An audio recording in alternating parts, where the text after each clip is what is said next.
你有没有遇过这种情况？明明想要做背杠深蹲，可是手腕却被折得痛到受不了，肩膀也会觉得卡卡的。就算你很努力的伸展去暖身，还是会觉得背杠很不舒服。其实我以前也是一样，每次我都会觉得说，算了，我干脆不要做背杠深蹲好了。后来我开始教学生怎么背杠深蹲时，我发现这个不只是我一个人的问题，很多人在背杠的时候也都会遇到手腕很折、很不舒服，或者是肩膀卡卡的，不管怎么伸展都没有用。甚至有些人在背杠背完手还会麻，导致他们说不敢再继续练背杠深蹲。那种感觉其实真的蛮挫折的，因为你不是不想练，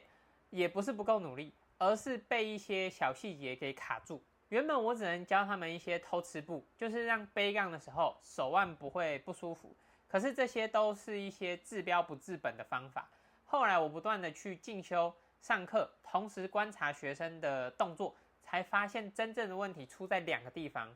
第一个，很多人对于背杠的动作细节不是很清楚。再来第2个，很多人的胸椎活动度不足，导致肩胛骨无法正确的做出动作，那手臂就没有办法有效的往后做出夹背背杠的动作，或者说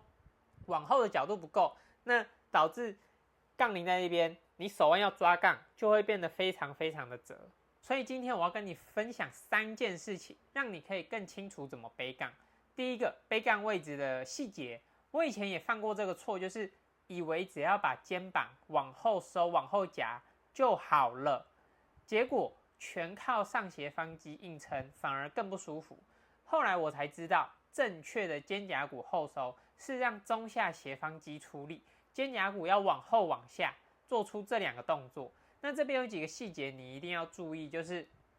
后收不是耸肩，你要想象肩胛骨往屁股的口袋那边拉，而不是肩胛骨直直的往后，这样子会很容易有耸肩的情况。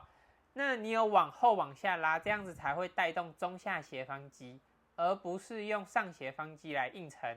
再来第2个，不要过度的夹背。很多人一夹肩胛骨就会把胸椎往前拱得太夸张，这样子下背就会过度的拱腰。那正确的方式是适度的收紧，让杠铃自然的落在肩膀上。再来第3个，手肘的方向。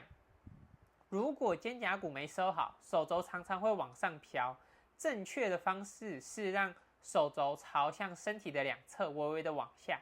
帮助肩胛骨稳定。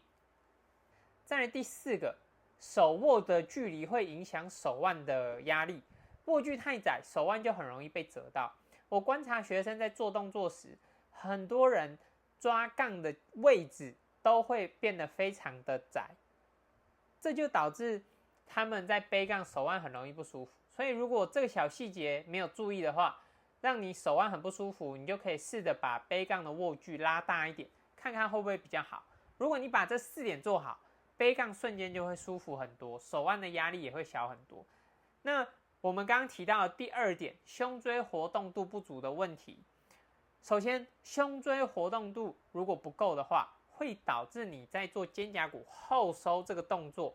手臂往后的幅度就会不够。那你要把杠铃背在肩膀上，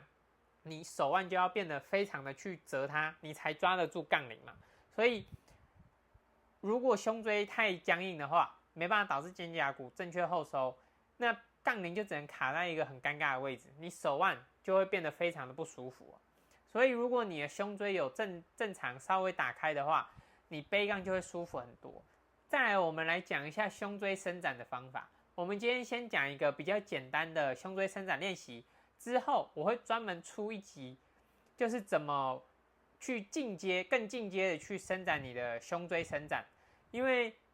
那一个会牵涉到脊椎的动作，单侧腹肌的动作会比较困难一点。所以如果你不想要错过之后内容，记得先订阅按赞。好，首先我们要靠在泡棉滚筒上，靠的位置就是肩胛骨下角的地方，记得不要躺得太上面，也不要躺得太下面。那在做这个动作之前，首先抱头吐一口气，让腹肌收缩，你会感觉胸口跟肋骨有一点往下沉，然后脚踩住地板，骨盆微微做出往后旋转，做出骨盆后倾的动作，确保你的腹肌拉住肋骨之后，你要吸一口气，感觉到肚子、肋骨，也就是你的腹部都有进气，之后再慢慢的吐气，在双手抱头的情况下，慢慢的往后延展你的胸椎。那你要记得一件事情，你的头往后延展的时候，你的腹肌一定要持续的拉住你的肋骨，不能松开。如果你腹肌出力松开了，让肋骨往外跑，那胸椎的这个伸展就没有效了，会变得去伸展你的腰椎。那我以前自己在解决背杠手腕很卡很不舒服这个问题的时候，我一直以为是我的肌肉太紧绷，所以我不断的去伸展，但是其实效果都非常的差。后来我花很多时间去进修，学更多的动作原理之后，我才发现，其实有时候你卡住的地方不是你以为的地方。就例如说，我以为是肌肉太紧绷，但不是，其实是胸椎的活动度不足，才导致我卡住。那这也让我想到，就是我有很多学生，他们一直很努力的想要去进步，很想要去学会背杠，手腕不会不舒服的这个方法，但是他们很努力，可是缺乏了一个关键的解决方式，他们不知道他们真正的问题出在哪里。所以如果只要知道这个关键的解决方法，或者是知道问题出在哪里，那要解决其实就简单很多。所以如果你也曾经因为背杠觉得手腕不舒服，这个不代表说你不适合背杠，可能只需要调整一个细节，或者是知道更多动作的原理，那你就可以安全的背杠，然后做出背杠深蹲这个动作。那如果你听到这边还是觉得背杠很困难，或训练明明很努力，身材却还是松垮垮的，这个不是你不够努力，而是方法错了。我在好身材突破系统里面，把所有练腿跟饮食的细节都整理成一套完整的方法，帮助你可以吃得饱，还能瘦出身材线条，帮你打造出紧实挺翘的臀腿。所以你点击下方的链接，现在就可以免费试看课程的内容。